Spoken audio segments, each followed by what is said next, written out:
Saya pernah naik kat Fly Dubai ni. Tengok sekali saya tahu dah it's a proper agency yang design. Betul. Tengok A dia, how you want to be iconic. Lepas tu ada dotted kat situ. I don't know why, tapi you know, Fly Dubai dia tak letak pula dua banyak macam Scoot tu, di depan Scoot, belakang Scoot. Colour pun agak okay, apik. Saya selalu suka konsep yang ada accent. Most typically people use 2 atau 3 colour je.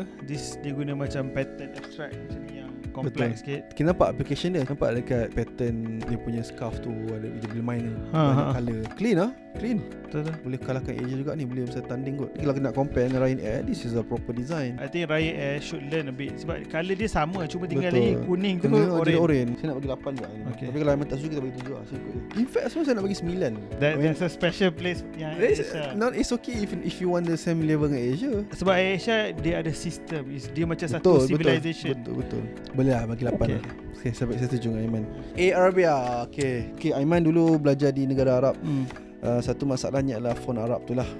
Arabic font ni yang susah kita nak dapat, macam mana Emirates, Qatar. Bila saya tengok balik Jordan kan, big brands dia punya design memang wow, impressive. Dia punya Arabic font, especially brand-brand yang daripada Amerika tu, dia tukar kepada dia tukar ni nampak sama kan. Very clever dia punya ni kan.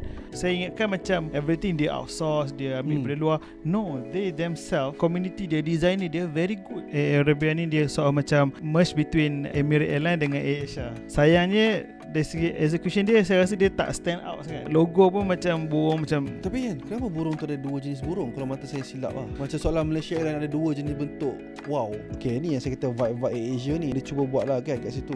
Saya suka. Cuma dia macam tak ada identity sikit lah kan. Dia nak pergi ke modern, tapi at the center ada juga design dia yang very old school ni, style kita pernah bincang semua ni lah. Font dia macam tak konsisten lah. Logo pun kita cakap dia tak konsisten. Kids Fly Free tu is different dengan Mumbai. Cuma saya tak boleh bagi tinggi lah. Tak boleh. Rating 4 Okay, 4.